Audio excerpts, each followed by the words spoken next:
a practicar con por y para hoy.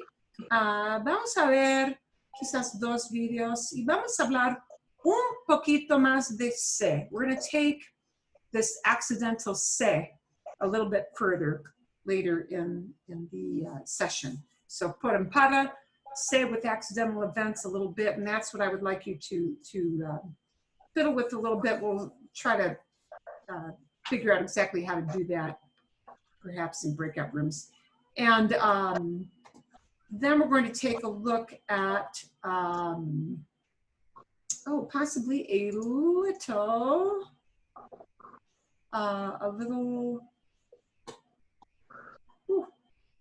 news piece, just kind of fun and lighthearted, and not of great importance, but fun.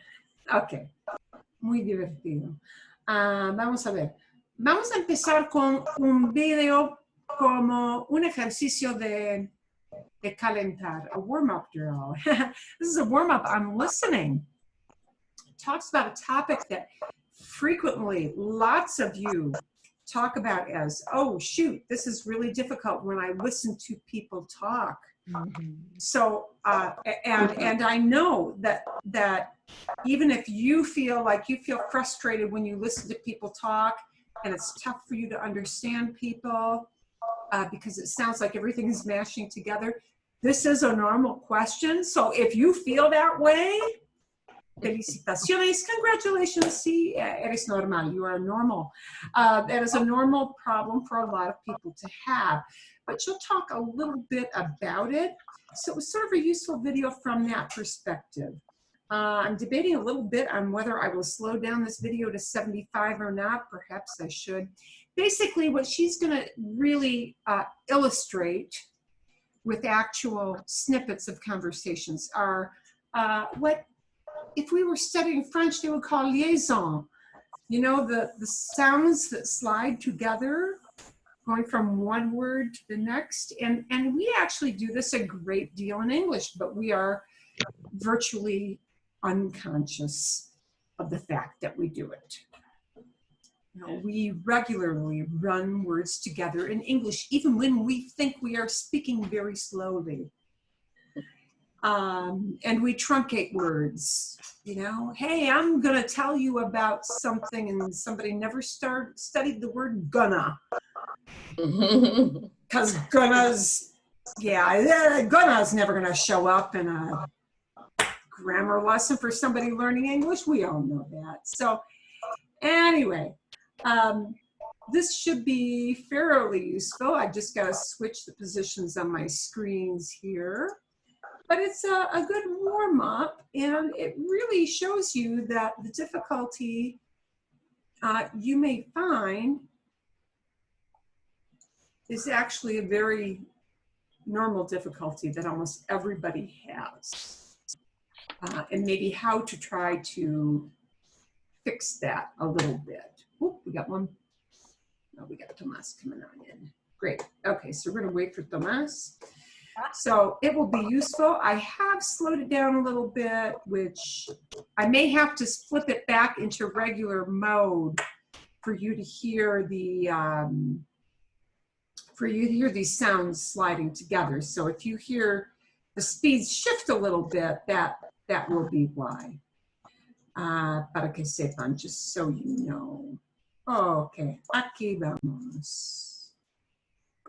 Las letras completas, perfectas, así como nos enseñaron en la escuela o en la clase. Pero la realidad es que nosotros nos comemos letras, no pronunciamos todo, conectamos las palabras. She just mentioned 3 problems that you guys experience. And the first one you may not recognize. Comemos las letras, we eat the letters. Mm-hmm. This is a thing, and that is exactly the way my college, my university professors would describe it to us. Nos comemos las S's, we eat our S's if they were from Cuba. Oh, we eat our S's. The S is pronounced so far back in the throat that we eat our, so the 2 most common letters that People. E in Spanish are the S sound, depending on where regionally that person is from, and the D sound. That D sound, when it's a soft D, like, when it's a soft D, like dedo, dedo, the word for finger, dedo. Because that dedo, because it's a soft kind of TH sound in the second D, dedo, a lot of people will pronounce it like dedo. They'll actually, you almost don't hear it. So, comemos las letras. I'll back it up so you can hear that again. We eat our letters. She's going to talk about words stringing together, one sound blending into the sound, the end letter blending together into the beginning letter of the next word.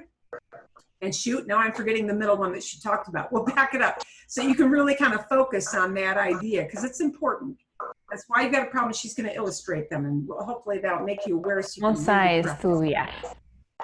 Okay. Una vez más.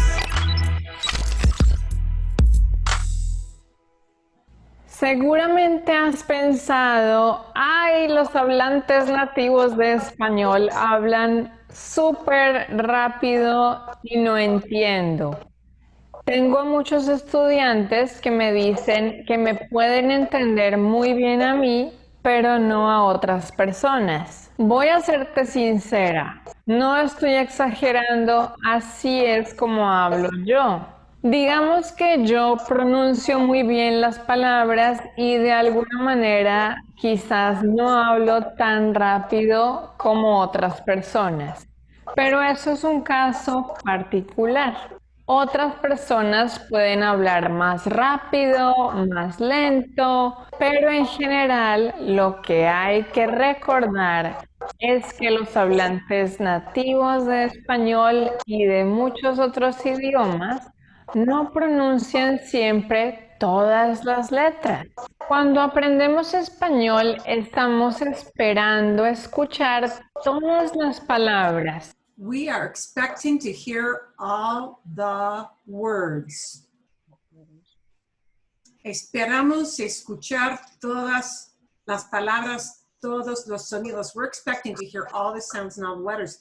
And people, when they speak to you, will slam things together and it will catch you off guard. That's why you feel uncertain, because that is what is happening. They are not speaking textbook. Okay. Con todas las letras completas, perfectas, así como nos enseñaron en la escuela o en la clase.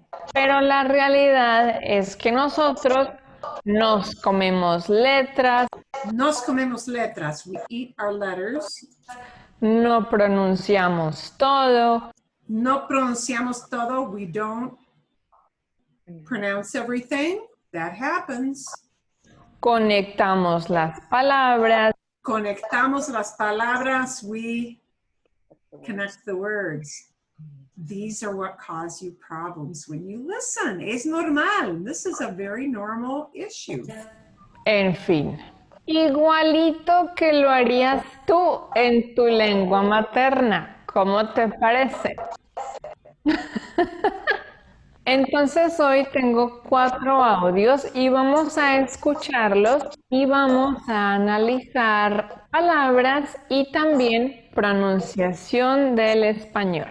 Empecemos con este. Escucha. Okay, she's going to play 3 snippets to illustrate how it's difficult for you to distinguish those words because they're not as well separated as you think because people skip saying letters. So she's going to play it a couple of times. She's going to break it down for you. El aseo en la casa consiste en trapear, barrer, cocinar. El aseo en la casa consiste en trapear, barrer, cocinar. Okay, now look at all of those.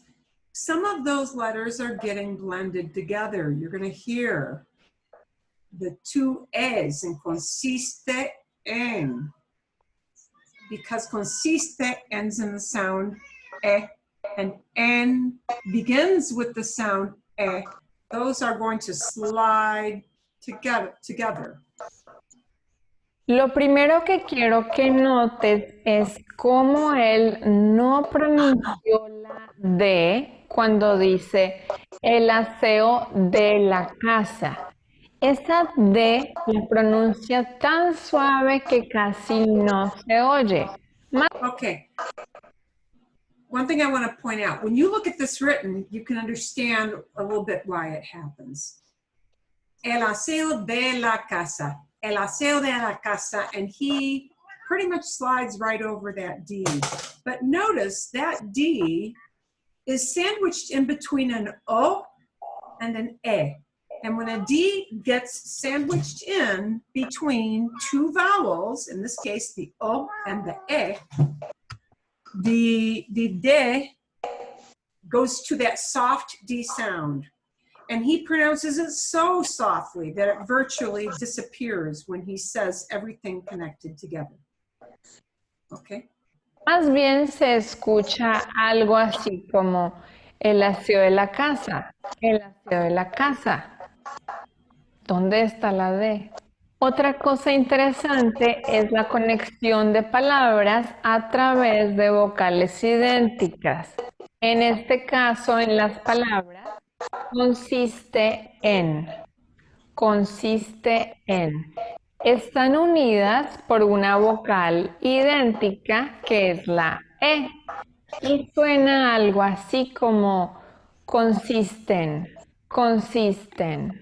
El aseo de la casa consiste en. Además de eso tenemos un verbo que es trapear. Cuando estemos hablando de manera casual, con amigos, con familia o con quien sea, generalmente las personas no van a decir trapear, sino que esa E casi que se transforma en una I y suena un poquito como trapear. Escucha otra vez. El aseo de la casa consiste en trapear, barrer, cocinar. El aseo de la casa consiste en trapear, barrer, cocinar. Listo, vamos con el segundo audio. Constantemente estar interactuando con las personas en Instagram. Constantemente estar interactuando con las personas en Instagram. Las conexiones entre palabras a través de vocales idénticas son súper frecuentes y tienes que tener esto en cuenta cuando estés escuchando a las personas hablar. Por ejemplo, cuando esta persona dice constantemente estar. Son dos palabras, constantemente estar, pero él no las separa. Lo contrario, las conecta a través de la E y suena como constantemente estar, constantemente estar. También escuchamos la palabra interactuando. En este caso, la D sí se oye cuando él dice interactuando, constantemente estar interactuando. ¿Por qué si se oye la D en este caso? Porque la D está entre una consonante y una vocal. Si la D estuviera entre dos vocales, la D sonaría mucho más suavecita. Pero en este caso no es así. Okay. And that thing she's talking about is that the D between two vowels sounds soft, suave, and that means it'll have the th, like a the, th sound. But when you have N and D next to each other, it kicks the D back into what we would consider a normal D, like an English D sound.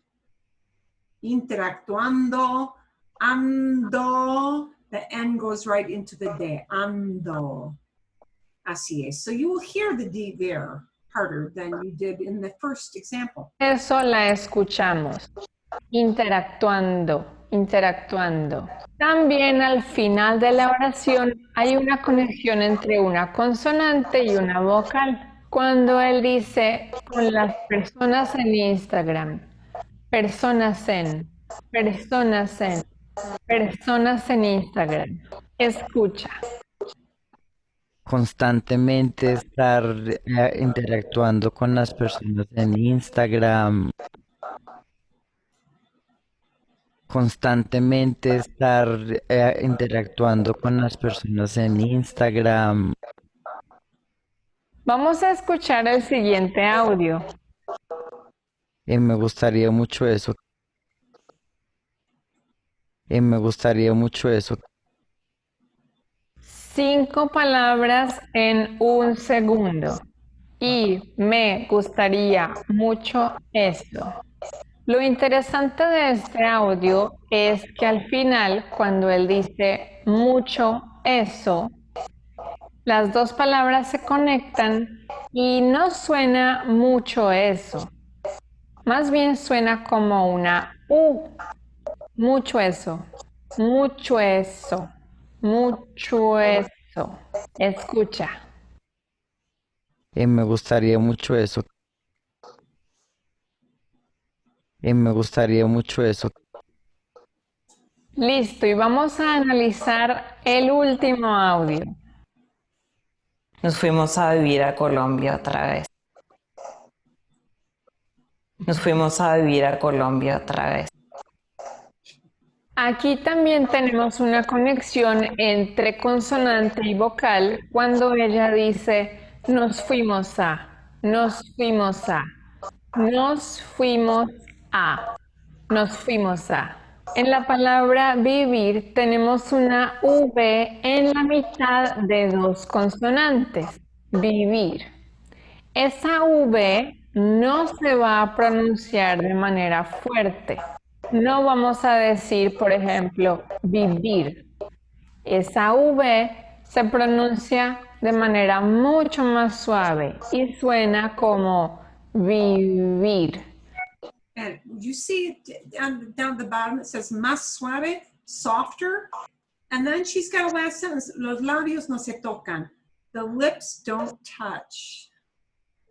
And very typically, the lips don't touch with the chica, that letter V. And certainly your teeth don't wind up on your bottom lip like they do in English. So that vivir is going to be super, super soft. Mira cómo mis labios casi no se tocan. Vivir, vivir. En cambio, con la palabra Colombia, ahí sí vamos a escuchar esa B. En la palabra Colombia hay una consonante y hay una vocal. Y en la mitad está la B. Por eso la vamos a escuchar. Colombia. Vivir en Colombia. Y recuerda, por favor, es Colombia con O, no con U. Listo. Escucha. Nos fuimos a vivir a Colombia otra vez. Nos fuimos a vivir a Colombia otra vez. Bueno, básicamente era eso. Quería mostrarte con el... Okay, muy bien. That at least gives you a little insight into if you feel like you have issues with it, why you do, because it is a normal thing that we have to work past. And just, with experience, get a little more comfortable with. So that it is a hard thing to do, but you understand at least some of the principles behind it, how things start to connect back together. Okay. Bien. Vamos a ver. Let's take a look.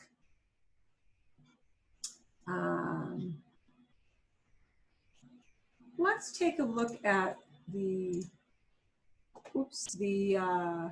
website that I sent you off to take a look at with Por Empara before we jump in and have you practice that on your own. Because you may have clicked through and you saw all the, self-corrections and why things were what they were, but you may not understand why. You may have a question. So we'll just quickly look over that to see if you have a question as to why. So I'm going to pull this up on a share screen for us so that we can take a look at both, because there were two exercises there. Así es. Okay, here was one where they actually showed you what the answer was. You didn't have to provide por or para, but they did give you an answer for why it was por or para up in the box up here, right? So we're just going to see, I'll read sentence by sentence and let me know, interrupt when you have a question and you say, it doesn't make sense to me why it is that word in red that it is. En marzo, Enrique, Silvia y yo vamos a la República Dominicana para pasar las vacaciones de primavera. ¿Es obvio o no? ¿Avisa? ¿Hay preguntas o no? No, no. Aquí para es como in order to. No. Okay. See? In order to. In order to have a vacation. Take a vacation. Okay. Vamos a estar allí por 7 días. ¿Obvio o no? Duration. Duration, exacto. Mm-hmm. We're going to be there for 7 days. It's a chunk of time. It's a duration of time. It's not a deadline. When we talk about time related to por or para indicates a deadline. Por tells you, oh, it's this chunk of time, a period of time. Bueno, a ver. Ayer Enrique y yo pasamos por la agencia de viajes para comprar los pasajes. ¿Obvio o no? Yeah. Pass by. Traveling. Yeah, pasamos por, we passed by. I'm going to try to make this a little bit bigger. Es mejor, a little bit better? Pass by. Too big? In it, right? Is this too big or is this okay? No, it's not too big. Okay. We stopped by the travel agency. Pasamos por. Stopped by. Para comprar. In order to buy. In order to do this. Our idea was, our end objective was to buy this in order to buy. Para comprar. Queremos viajar por avión y encontramos unos boletos muy baratos. Solo pagamos 250 por un viaje de ida y vuelta. Okay, por avión, by means of. If you can plug the idea of via, right, or via, V-I-A, right, in English, in there. By means of plane, it's got to be por. And now with the $250 for a round trip ticket, right, it's an exchange for. In exchange for, we'll use por. So that's an in exchange for. Tenemos que salir para el aeropuerto a las 5. And now we got aeropuerto being our destination. That's where we're going to end up. It's an endpoint, so we need para. We're leaving for the airport. We want to wind up at the airport. El aeropuerto a las 5. Ay, por Dios. Por Dios is just one of those sayings. Oh my God. Ay, por Dios. Por Dios is always por Dios. People throw that out when they're frustrated or, you know, surprised, as we do in English. And it is just always por Dios. That's one of those things we just have to accept. No me gusta levantarme tan temprano por la mañana. I don't like getting up so early in the morning. Por la mañana, por la tarde, por la noche. We use por, okay? In the morning, in the afternoon, wherever it may be. Decidimos ir a la República Dominicana porque nos encanta la música. También tenemos ganas de tomar el sol. La isla es muy famosa por sus playas hermosas. That one might have been tougher for you to see why it is por. island is very famous for its beautiful beaches, but the por really means because of, on account of. We're giving a why. We're telling why it's famous. We're saying that it is due to the fact that these beaches are there. That's the reason it is famous. So because of, we'll translate to por. El sol es muy fuerte allí. Por eso, antes de ir a la playa, necesitamos ir a la farmacia por sombreros, las gafas de sol y la crema para el sol. Por eso is just a phrase that I always use as por. Por eso es como en inglés, therefore. Por eso. Therefore. Okay. Necesitamos ir a la farmacia por sombrero. We need to go to the pharmacy, pick this stuff up. And whenever we're just picking stuff up, we use por also. You know, we're going to grab these things while we're at the farmacia.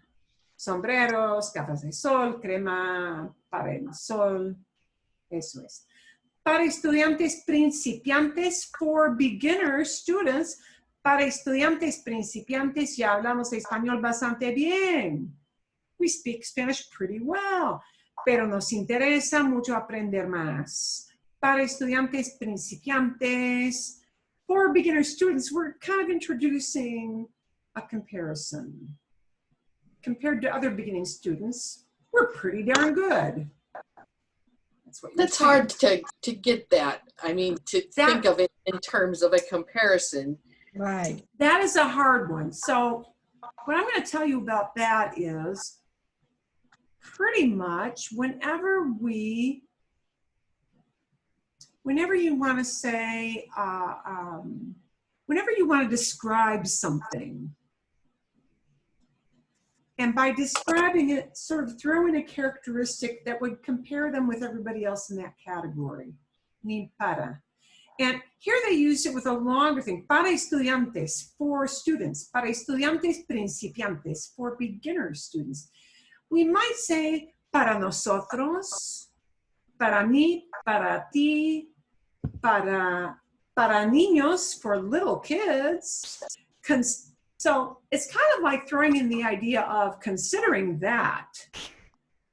Considering that we're beginners, you know, we speak pretty well. Para estudiantes principiantes ya hablamos bastante bien. And that might be a tough one, but I'm pretty sure I have at least one exercise in there with your speaking where I've purposely thrown that one in. This is a common thing. People will often start a conversation and say, para mí es muy importante estar a tiempo. For me, it's very important to be on time.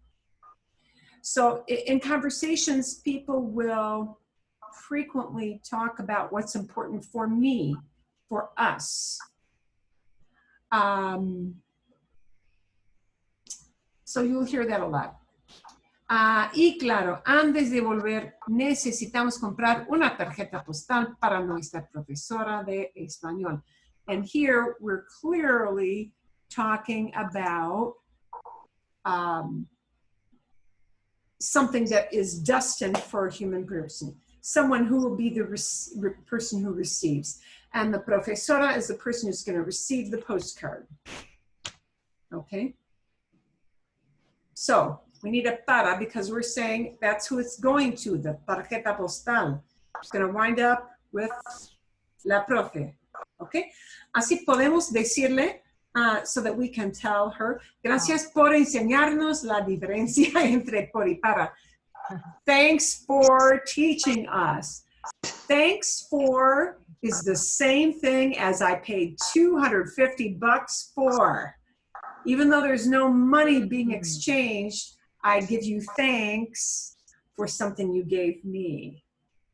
So anytime you gracias por, thank you for something, it's always gracias por, because what you're giving in exchange is not monetary, but it's gratitude. You're giving something in exchange for a favor that somebody did.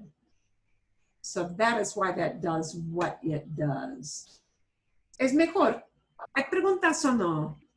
Some of those examples are harder than others. And that's okay.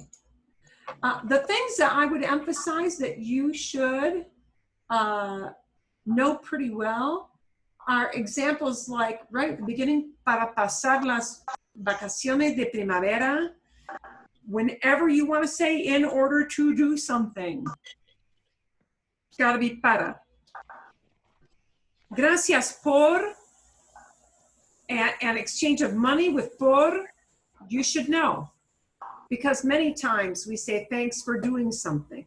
Gracias por ayudarme. Thanks for helping me. Gracias por ayudarme.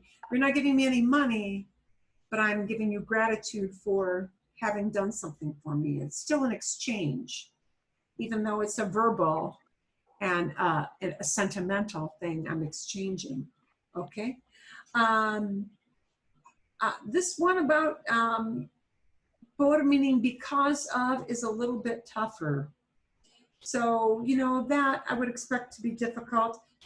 Para for something when you're showing that people are receiving something, they are the recipient, that one you should get. You should be comfortable enough with that it makes sense. Okay? ¿Está bien? Let's go to the second drill. Okay. Todos bien? This one was probably tougher, right? Because you had to figure out an answer. Sí. Más difícil. Este ejercicio fue más difícil. Claro. Okay. Y voy a engrandecer un poquito. I'm going to make that a little bit bigger so you don't have to squint so much. Voy a casarme por amor. I'm going to get married for love. I'm getting married because of sentiment. I'm not getting married for money. I'm not getting married for fame. Okay? But if you were, you would still use por. Yeah. Well, it's por because it's telling your reason, your motive. It's telling your motive. It's saying because of. Voy a casarme por amor. If somebody is marrying somebody just for their cash, yeah, okay, the classic gold digger move, then voy a casarme por dinero. Ella va a casarse por dinero. Oh, she's getting married for the money in it. Yeah. Okay. You know, whatever the motive is, it's still going to be por. Still going to be por. Okay. Roberto, or let me back up a little bit. When could I use para? I could use para in there maybe if I had a verb instead of a noun. So let me think of an example here. Voy a casarme para servir de madre a sus niños, to be a mom to his kids. Somebody who loved the kids, who would do that? Well, okay. Voy a casarme para cuidarlo. I'm going to get married in order to take care of him.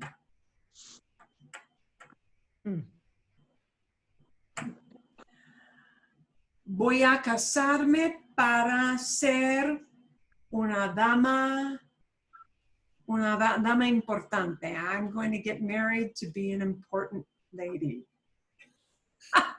para ser, to be. Okay? But por amor, on account of love, because of love, it's por. Okay. Roberto tiene que hacerlo Para para mañana. Roberto tiene que hacerlo para mañana. He's got to do it for tomorrow, meaning he's got to do it by that deadline of tomorrow. It could be if you inserted that little word la in the right place, then it could become por. Roberto tiene que hacerlo por la mañana. If we change mañana into la mañana, it changes the meaning completely. Okay? Mañana is just tomorrow. La mañana is the morning. Para la mañana would mean, you know, or por la mañana, I'm sorry, por la mañana in the morning. Just por la mañana giving that like timestamp to it, right? But para mañana is a deadline, meaning that's the last date by which you can get it done. Okay. Número 3 es difícil. Luis estudia paramédico. Paramédico. The end goal of Luis is that he's a guy in med school. His end goal is to wind up with be a doctor.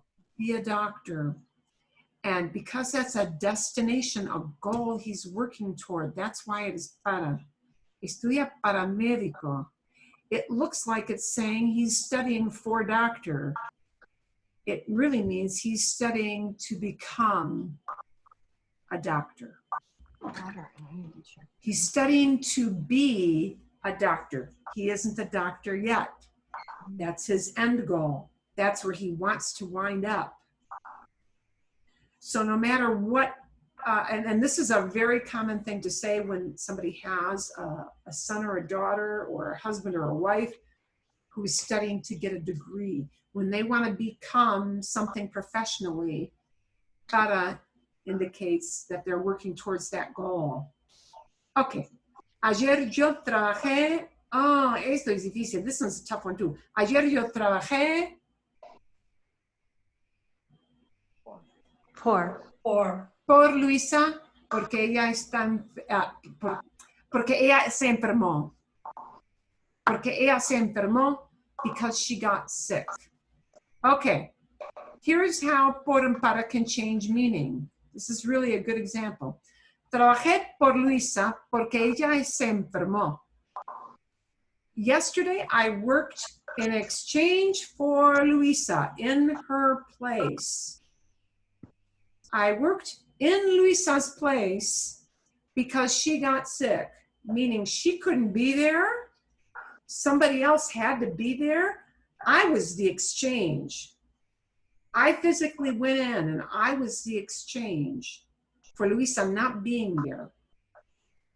If I change that sentence and say, trabajé para Luisa, it's grammatically correct. But now it means I work for Luisa. She is my boss. Trabajé para Luisa means I work for Luisa. She's the person in charge. She's the manager. She's the boss. She's over me. I work for her. The fruits of my labors go towards her. Okay? Trabajé por Luisa means I worked in her place. She couldn't be there. So I did a trade-off. I took her shift. And that's an exchange. And the only real reason you know that is because of the tag end of the sentence. Se enfermó. She got sick. Se enfermó. She couldn't be there because she got ill. Somebody had to be there in her place. That was me. That's why the trabajé por Luisa happens. Yo pagué $20 por el libro de texto. That one's an obvious, we're trading off money, right? In exchange for.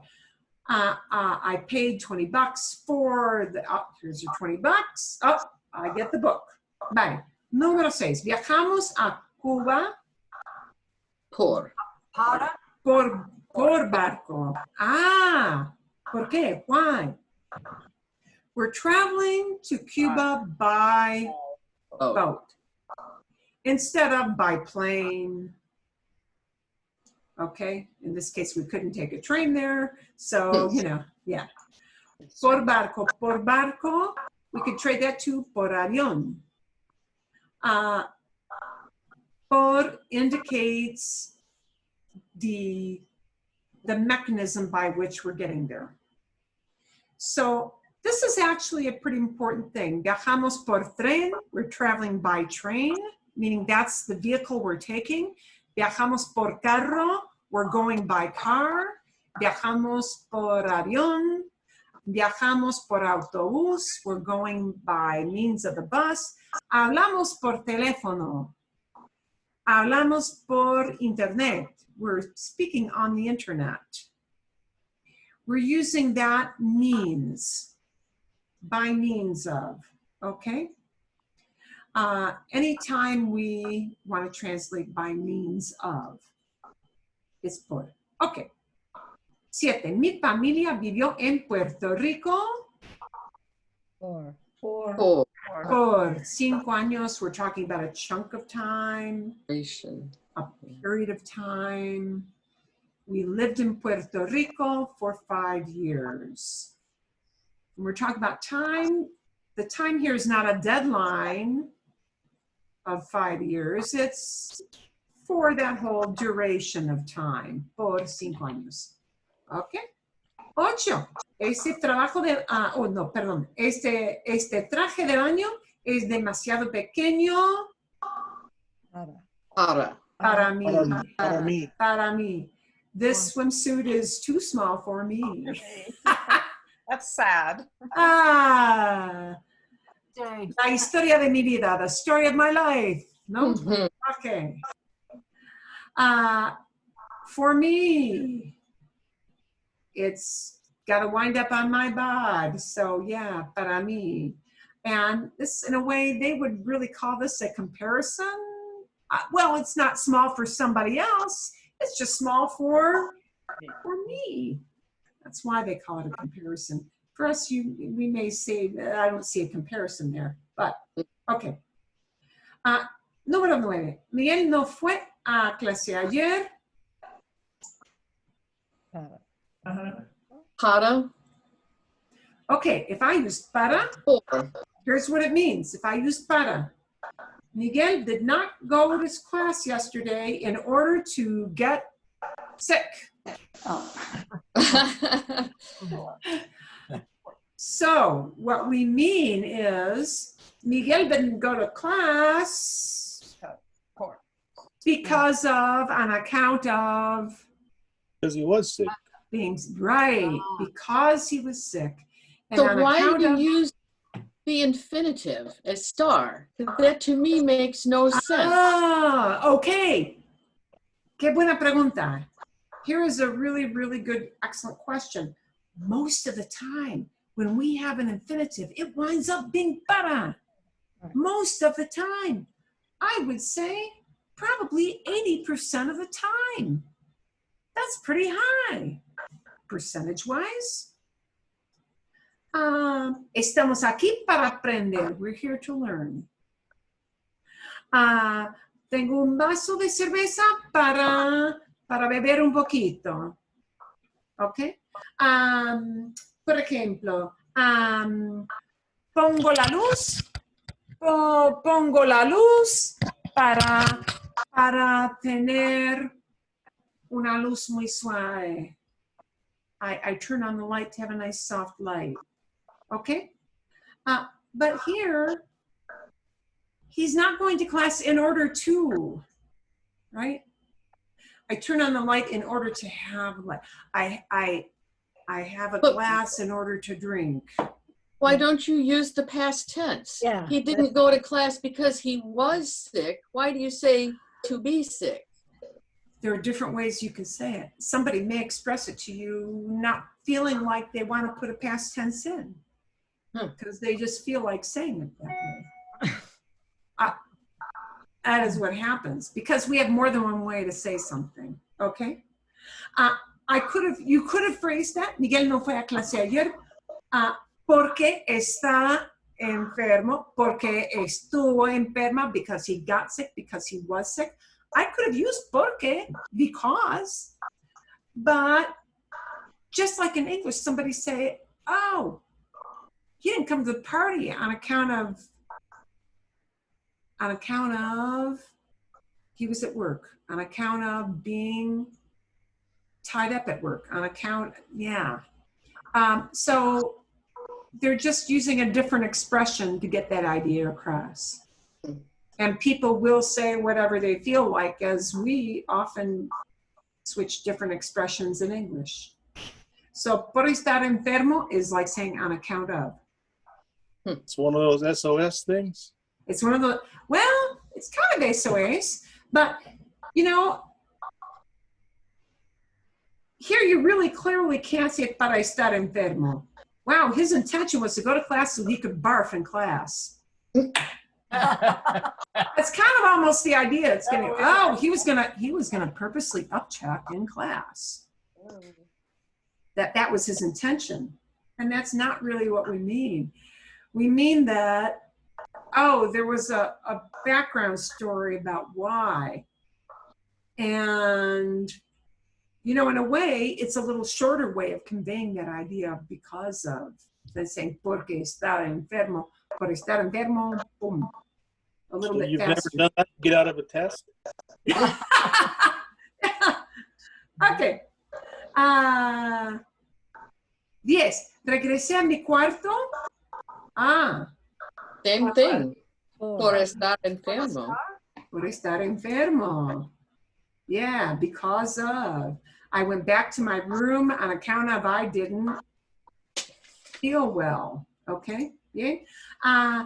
Ese cuadro fue pintado. That one, very confusing. This one? Yes. Este, 11, número 11. Well, you're not doing it for Picasso, but it's just the way they explained it. Voz pasiva. This painting, this picture was painted by Picasso.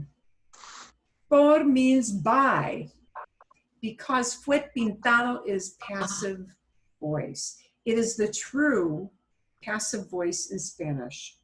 All right, I read that incorrectly. I was thinking of the room. The room was painted like Picasso would have done it. Cuadro can mean a room as well. That's what I saw when I saw that. Cuarto can mean a room. Cuarto with a T. Cuarto can mean a room, right? Cuadro could mean a square. Cuadro can mean a picture. Cuarto with a T instead of a D would mean a room. So it would have to be cuarto. But even if it were cuarto, it would still be por. Okay. Unless you painted it for him. Oh, he's coming to visit. I gotta paint that. Yeah. Por Picasso tells you who actually did the pintar. Who actually did it. So instead of saying Picasso painted the painting, the picture was painted. That's passive voice. Was painted. The picture didn't paint anything. Picasso did it. Picasso painting makes it active voice. The picture was painted. The picture is just there by its lonesome. Somebody did the painting on there. That makes it passive voice, okay? Yeah, okay. And passive voice is always por? When you name the agent, meaning when you name the person who actually did the action.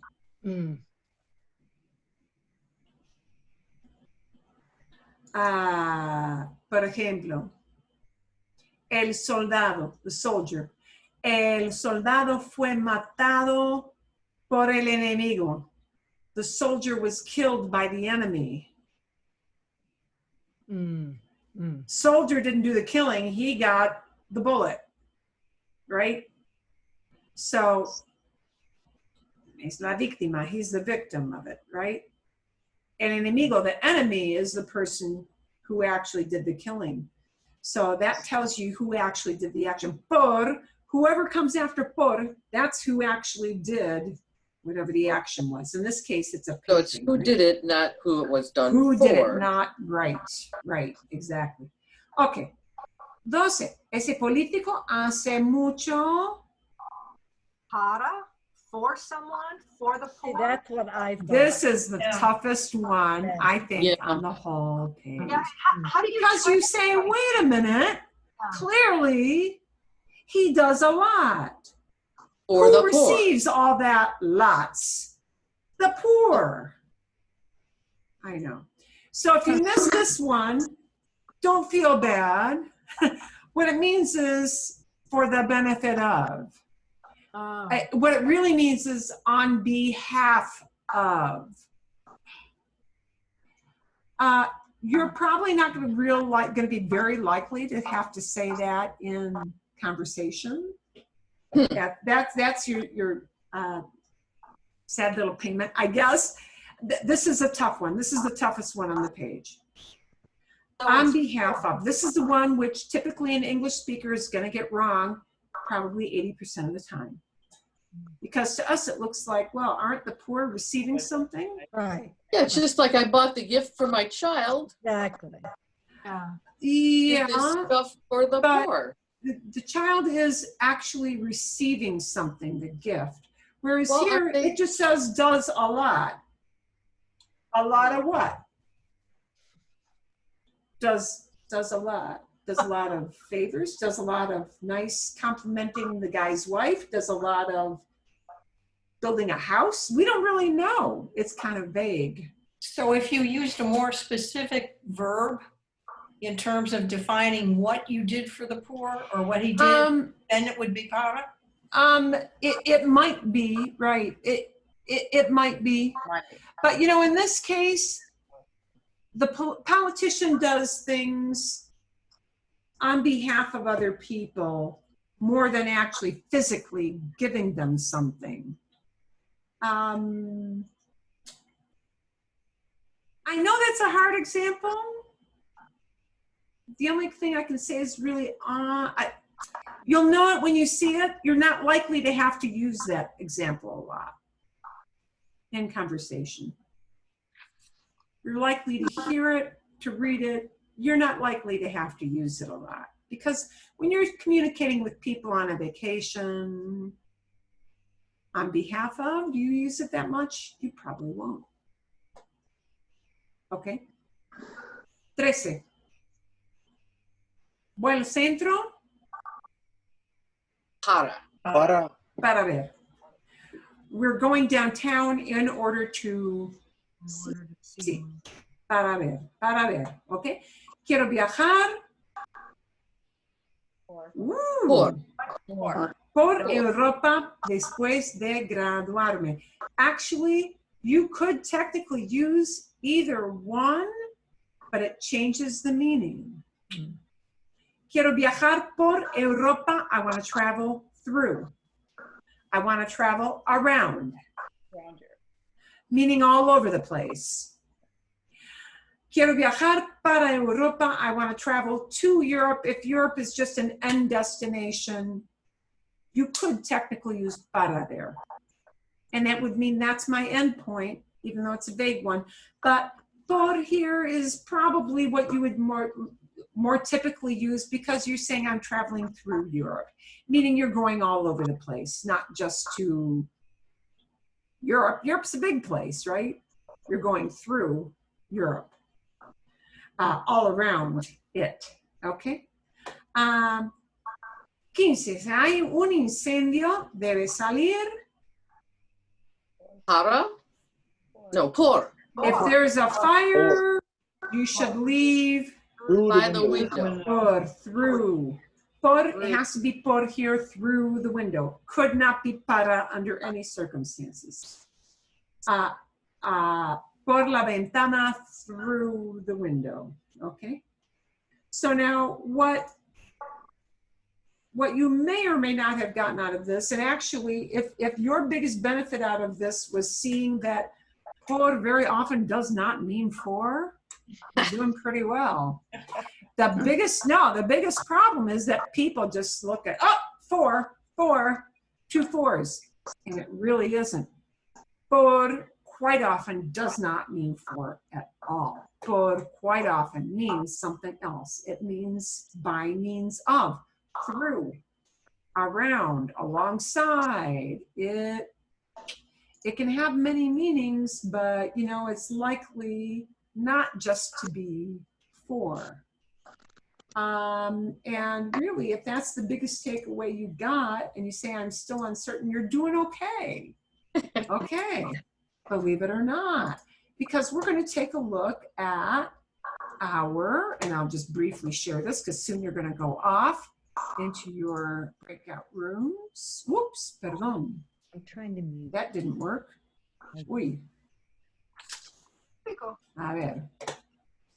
Either my computer had a major brain fart or, no, it didn't. I did something wrong. That's why. It's always me doing something wrong. Here we go. Here are your little fill in the blanks. Fill in the blanks, right? Ooh. Oh, right. And you're filling in different things depending on what the context of the sentence was. Is there anybody who has a question about any of these before I send you off into paired rooms to work out some things you would typically use? Numero ocho. Número ocho. Yeah, what are we trying to do here? There's something, are we supposed to replace? Oh, okay, where I'm going to highlight this. Okay. I can see why I confused you. Hay una, there's something. You're going to fill it in. Okay. And what you fill it in with could be a whole bunch of different things. Okay, I can see that. Tienda, store, restaurante, restaurant, lugar importante, an important place. You're going to fill in whatever it is that place is. Okay, but don't do anything with the key because that was under. No, the por aquí. I do want you to kind of figure out, you know, what this means, what the bigger meaning is. So besides just plugging something in, what did I mean to convey? What's the idea? What's the set of ideas? Yeah. ¿Hay más preguntas? Any other stuff? ¿Hay más preguntas o no? Number 10. Yes. For an important person, so-and-so is. You're going to have to fill in two things. You're talking about para as a comparison. And then you're going to throw in a description. I'm going to give you an example. Un ejemplo mío. El ejemplo mío. Bien? An example of mine. Okay.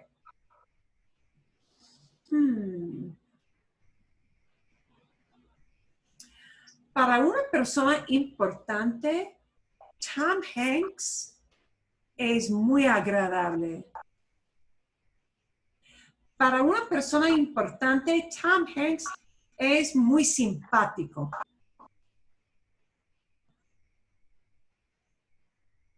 For an important person, Tom Hanks is really nice.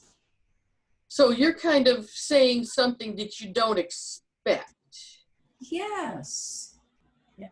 You maybe expect an important person to be, soy muy importante, right? I'm kind of full of myself, right? Or whatever. Somebody who thinks they're really, really cool and great. And yeah, así es. ¿Bien? ¿Hay más preguntas o no? ¿Nada? Okay. I want you to share your ideas of things that you might pull in there. 7 o 10 minutos? 7 minutes? 10 minutes? Sure. ¿Qué creen? What do you guys think? 7. 7? Okay. Oh, A it'll ver. be 7:10 when we're done. Okay. Somos 10. We've got 10 of us. Okay, I'm going to divide you into 3 rooms so that you've got groups of about 3 each. Remember, you have to hit your join button when I send you off. 7 minutos. Aquí vamos. Here we go. Yes.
Están aquí otra vez. Okay. We didn't get very far, it seems, but Oh, perdón. but- Do you need more time? Necesitan maybe más tiempo, no? we're slow, but we talked. Yeah. Okay. But he had a question. Sí, Yeah, sí. I only got about halfway through, but that doesn't mean anything. Oh, ¿cuál es tu pregunta? What's your question? All right. So, And do I need to send you back for some more time? Oh, no, that's Did okay. I cut you short? No? it's whatever the other people want. Okay, Yeah. perdón. Okay, Good. Federico, dime, tell me. All right. So here's what I wrote. I have no idea. I'm not even sure it's Spanish. Okay, you ready? Para mí, Lista, ready. all right. Para mí, la película más interesante es Ferris Bueller's Day Off porque recuerdo de mí. So what I'm trying to say is, for me, Brought back your memories. It reminds you It of you. reminds me of, Of you. yeah. And so is that me acuerda de yo mismo. It reminds me of myself. Yo me. okay? De yo mismo. So it's not recuerdo de mí, which I think is I remember me. No. No, it reminds me of myself, right? I mean, that's what you mean, right? Right. ¿Sí? Okay. Me acuerdo de yo mismo. De yo mismo. Me acuerdo. It's almost like a record. Me acuerdo de, me acuerdo de, me acuerdo. Me acuerdo. Voy a escribirlo en chat room. Me Perdón. Me acuerdo de She's gonna write it in yo the chat. mismo. Okay. Bien, sí. Yeah, it reminds me of myself. That's good. Me acuerdo de mis años en el colegio. Me acuerdo de yo mismo en mis años del colegio. In my high school years. Me encanta esa película, Ferris Bueller. Yeah. Es una película fantástica. Oh, it's That's very Es una favorita de mis hijos también. A quick question. When you just asked, what is your question? You used qual instead of K? Not No, que. not ¿Cuál? K. ¿Cuál es tu Which? pregunta? Which one of all the questions you might ask? Which one is, ¿qué es una pregunta means what's a question? okay. Oh, What's a okay. ¿Qué es? Ask for a definition. Of course. Okay. Flawless. ¿Qué es esto? ¿Qué es esto? What is this? ¿Cuál es el ratón ideal Yes. para una computadora nueva? Okay. Oh, what the? Okay, bien. We should maybe do a little review on qué and sí, sí. cuál. I tengo Just una me. pregunta. No, everybody. Sí. Oh, perdón. Karen, ¿tienes una pregunta? Sí, sí, una Ok, pregunta. Número 9. Por Dios, no soporto, and I want to say, I can't stand unmatched plaid. Oh! So, Cuadras. Oh, we have the word cuadro. Cuadras. Cuadras. Cuadras are plaids. Ah. Ropa de cuadras. How do you say unmatched? Oh,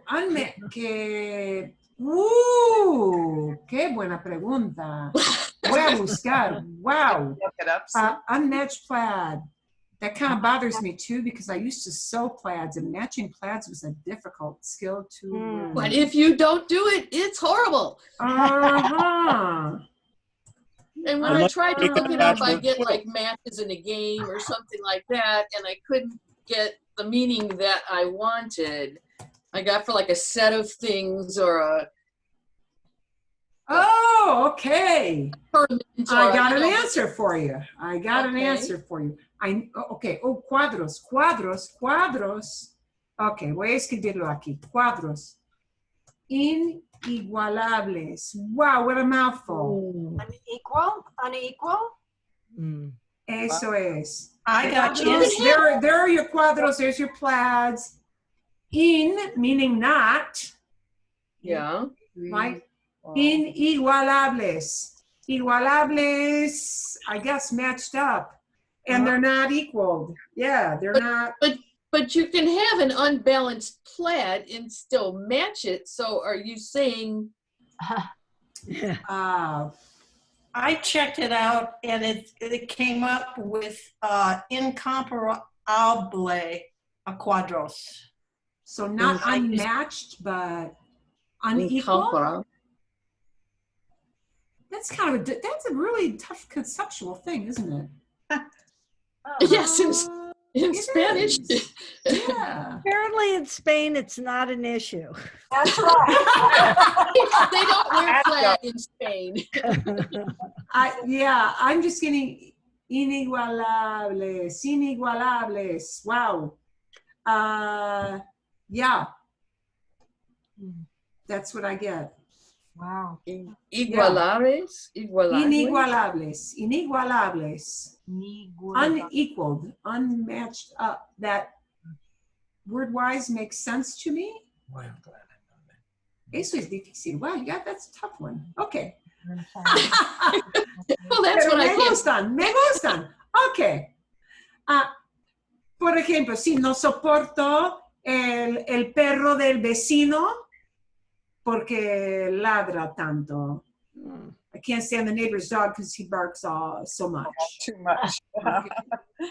No soporto a la gente que habla en voz alta. I can't stand people who talk really loud. Que habla en voz alta, in a loud voice. Por ejemplo, ¿verdad? Eso es. Ok.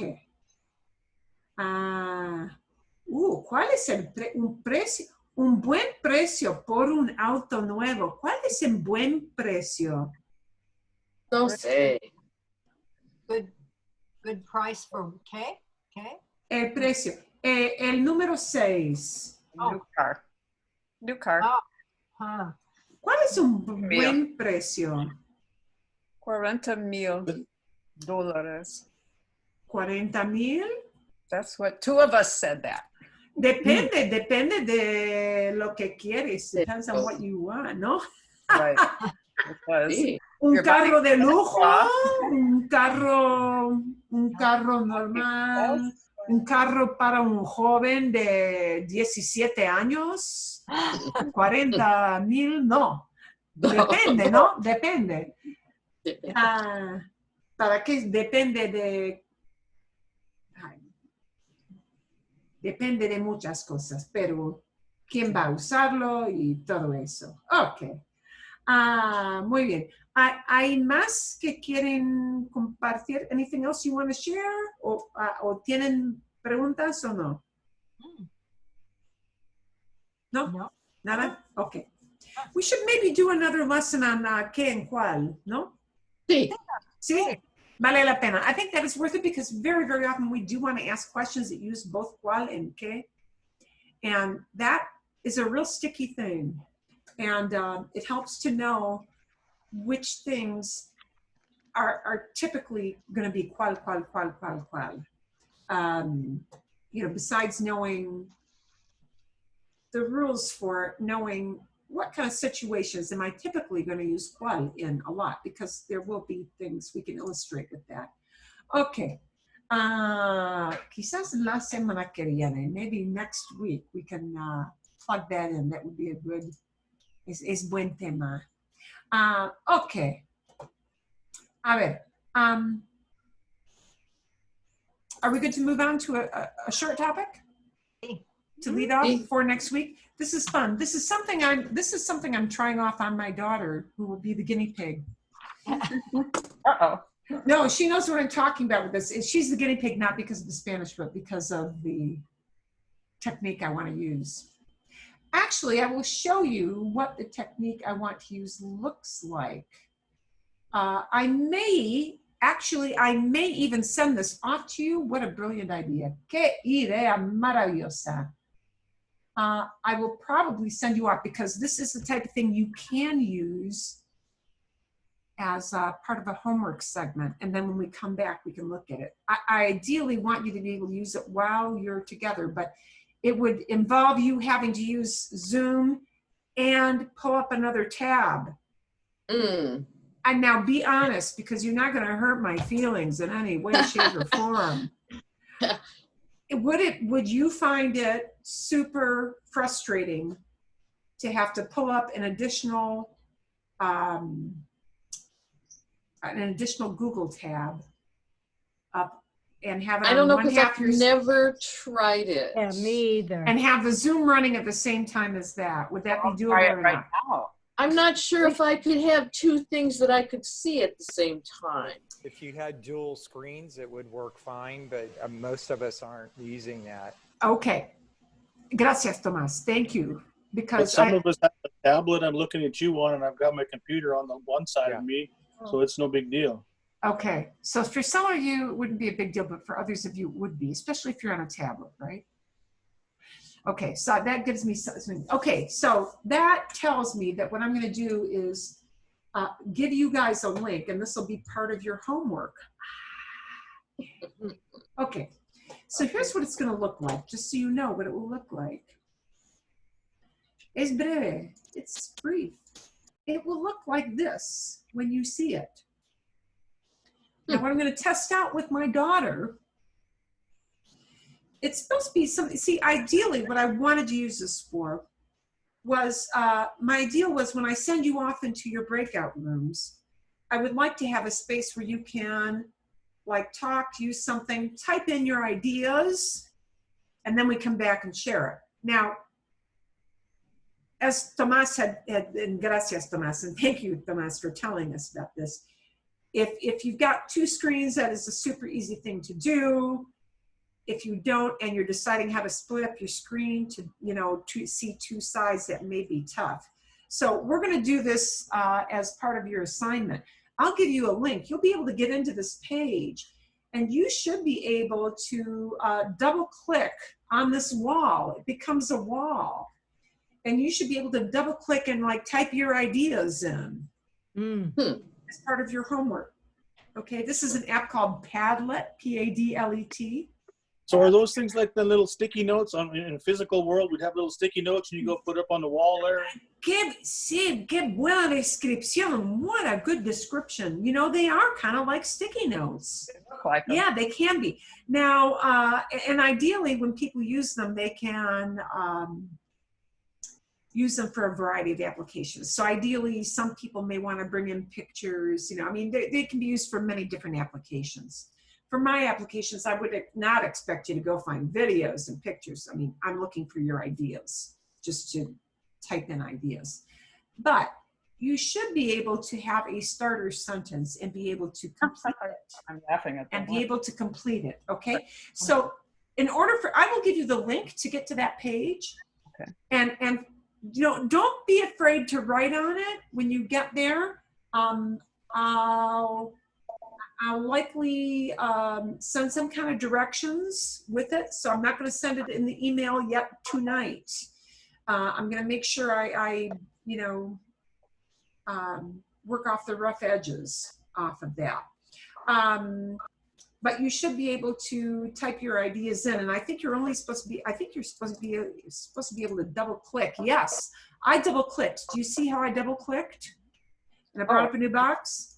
Then you can write. That's what you should be able to do. But now the phrase is gone.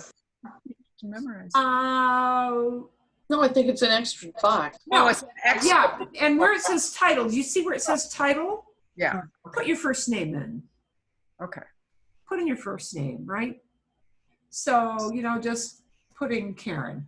And then in the bottom, write something along with it. Like, write something and tag it along somewhere around some of this. And you can tag a bunch of ideas on. Okay.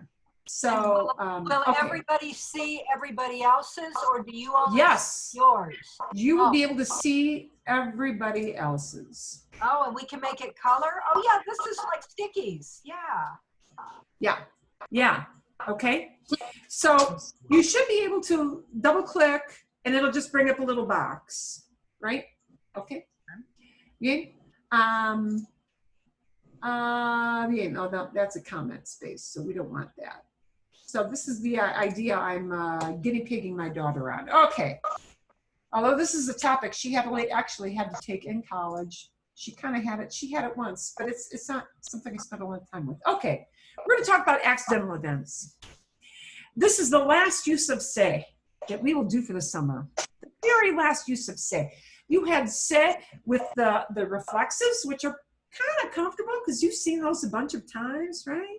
Me levanto, me siento, me despierto a las 6, right? You've had all those. We used se for kind of that fake passive voice, right? Se abre la tienda a las 9. The store is opened at 9, right? This is another use of se, but it is a very, at first glance, it is an odd use, but it is kind of common. It is sometimes when you see se used, it will be an accident, something that nobody expected to happen. And quite often when this is used, it is used to take the blame off of yourself. Okay, you will always see it in combinations of the things that are divided by slashes. You will see two pronouns together and it's like, that looks like they should not be together. They look like wrong. But they are right if you want to talk about an oops. An oops. You'll see things combined like se me, se te, se le, se nos, se les. Here's how you should think of it. The se should be a red blinking light signaling, here comes an oops. And the second little pronoun is going to be who it happened to. Not who does it. Not who does it. Okay. Well, technically the person may do it, but the person does not take responsibility for doing it. Not my fault. It is absolving yourself of responsibility or resolving somebody else of responsibility. So se me means the oops happened to me. Se te means the oops happened to you, not your fault. Se le means the oops happened to him or to her or to usted, if you're talking a formal way. Se nos, it happened to us. Se les, it happened to them, or maybe it happened to you guys. Okay? A ver? Bien? I'll send you a little video because it will help reinforce this idea. Okay. This is a no-fault phrase. Anybody remember no-fault insurance? Anybody ever lived in a state that, remember when no-fault insurance was a big Michigan. deal? In Michigan, it sure was, yes. No fault. Think of it as no-fault insurance. It is a no-fault phrase. All of them begin with se. It is not reflexive in this case. And you know it's not reflexive because it's matched up with a se me, se te, se nos, se le, se les. Okay. The se signals that someone didn't do the action on purpose. The second pronoun after se tells who it happened to. And the verb is never in yo. It's never in nosotros. It's never in tú. The verb is not conjugated for who did it. It is not. Interesting. Yes, and that is why it is a no fault.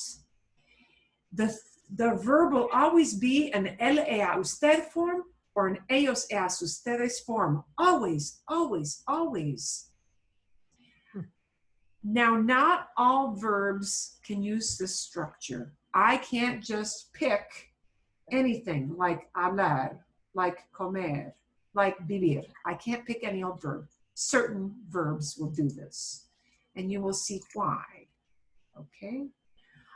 I'm going to show you some examples of how that works. And you're going to see a video before you go off to do the little, you know, colorful wall. But here, unos ejemplos. Aquí tenemos unos ejemplos. Se me cayó el vaso. Se me cayó el vaso really means my glass fell, but you're implying I didn't drop this on purpose. Se me cayó el vaso really is like saying the glass, it went and it fell on me. It fell on top of me, but it fell on me. It happened to me. I didn't mean to drop it. It slipped. It slipped. I went and dropped the glass by mistake. That's what it's really saying. But it's not really saying I did it. Because you see, if I conjugate that for yo, then I'm saying I did it. And I don't accept responsibility because it was an oops.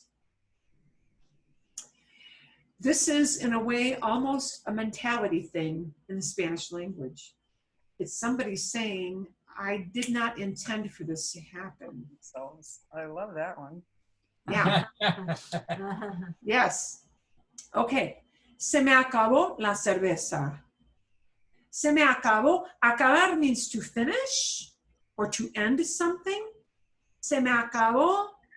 We would say, beer ran out. Oh, I ran out of beer. Yeah, I ran out of beer. I ran out of beer. Whoops. I ran out of beer. I got my beer in the wrong. Sorry. The beer ran out. I ran out of beer. Right? It's like saying the beer finished itself on me. And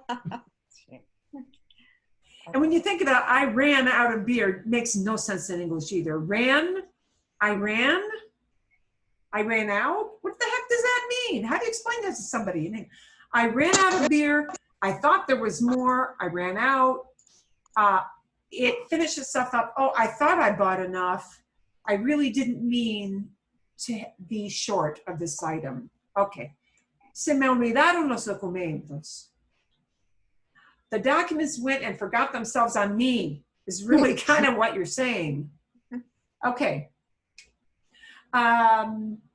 But we often say things like, it slipped my mind.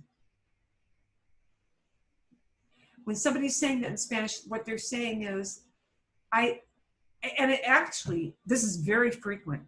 People often will not say, I forgot, because they don't want to, they're implying it was purposely done. And they want to say, oh, I didn't mean for this to happen. Se me olvidaron los documentos. The documents went and forgot themselves. It happened to me. Oh, I did not mean to do it. I thought I put them in my briefcase. Se me olvidaron los documentos. But we often say things like, it slipped my mind, right? I didn't mean to forget them, right? Se me ocurrió una idea genial. A great idea occurred to me.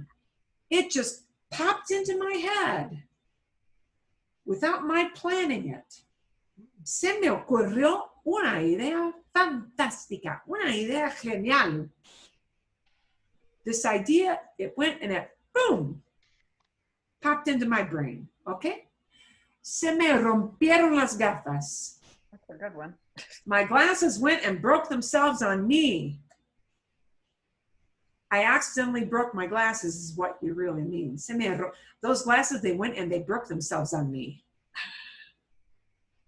Okay. So the verb is not conjugated for the person who did it, for the person who broke, for the person who forgot, for the person who left something behind. Okay, it's not. It's conjugated for that thing that was forgotten, the thing that was broken, like I say, whatever. Okay. The pronoun after se tells who it happened to. Se me, se te, se le, se nos, se os, only if you're in Spain, se les. That tells you who it happened to, okay? And you'll get this file, so you don't have to furiously copy it down. When you look up at a dictionary, in a dictionary, it is written or in a grammar book, it would be written like this with the le thing hanging on the end. Okay, so here I'm just giving you a list of possible verbs we might use this with, because not all verbs can use this expression. Olvidársele, to forget something, meaning you did it by mistake. Acabársele, to run out, to run short of an item, meaning you do not have, you thought you had a full quart of milk and there's like this much left, you know, teeny tiny bit, right? Ocurrírsele, to occur to someone, an idea, you know, something occurring to somebody. Caérsele, to drop something, because literally you let it fall, but you didn't mean to. Rompérsele, to break something, but you didn't have a temper tantrum and throw it down in anger. It broke by pure bad luck, right? Perdérsele, to lose something. And, oh shoot, you lost track of it. It was not done right intentionally. Quedársele, to leave something behind. Here's a big one.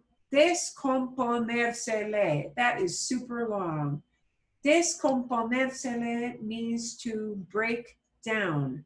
Like your car breaks down, your washing machine breaks down, your dishwasher breaks down. Poner is to put. Componer is to compose. Descomponer is to fall apart into little pieces. Compensate. Yeah, it decomposes itself. It breaks apart. Okay, I'm gonna send you this set of slides.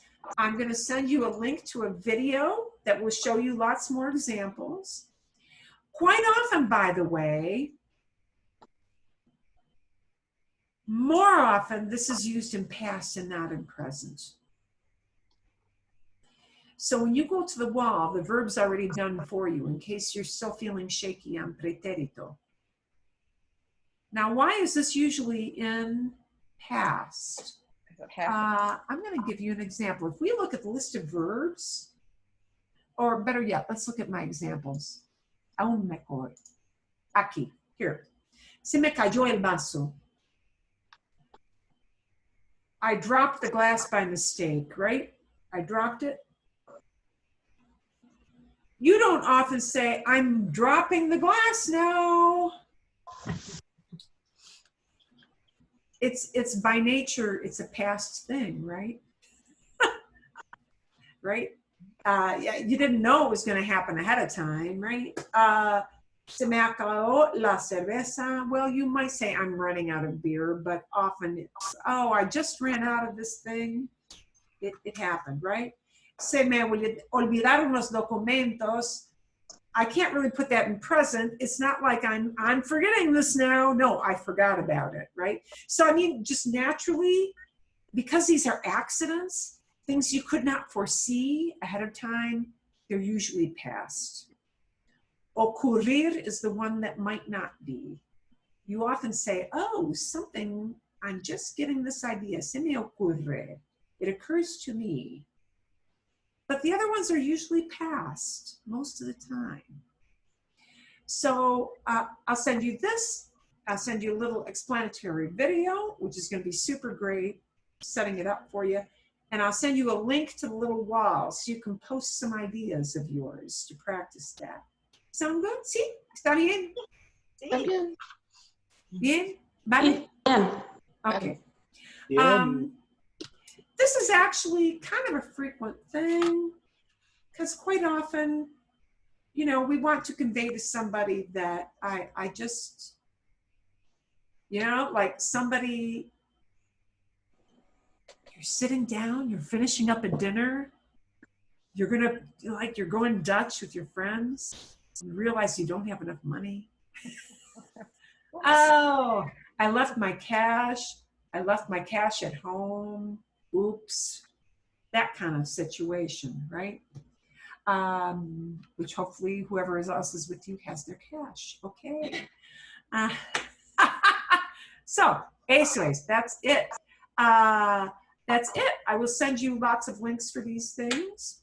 And if there's something, I will send you the link for the wall that you can double click on. I will test that out. If I have any other tidbits I have to tell you about how to use that, I'll send you maybe a subsequent email with some little directions. But I think just double clicking on it is going to work for you. Okay? Está bien. Está bien. Está bien. Okay. And maybe with the wall, you want to pick just, one or two things.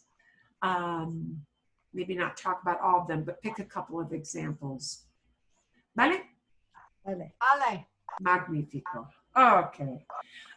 Por un para, you'll see more and more as we go. Do you want an extra little reading, a little short reading for the week? I'm gonna send you a really short reading. This is like super short. I don't think it runs more than 2 pages. And that's like double spaced and everything. And I have highlighted in it little uses of se, little uses of por and para, where it's all built into this. It's a reading about junk food. So it's fun and short. Yeah. Fun reading about junk food. You'll learn how to say junk food. You'll figure that out really, really quickly. Comida de junk. Yeah, you think chatarra. Chatarra is the word for junk food. Comida chatarra. Comida chatarra. So, eso es, that's it. So if you need to seg out now, this will be a good time to do this. If you want to chat a little bit more, you can. I have to tell you,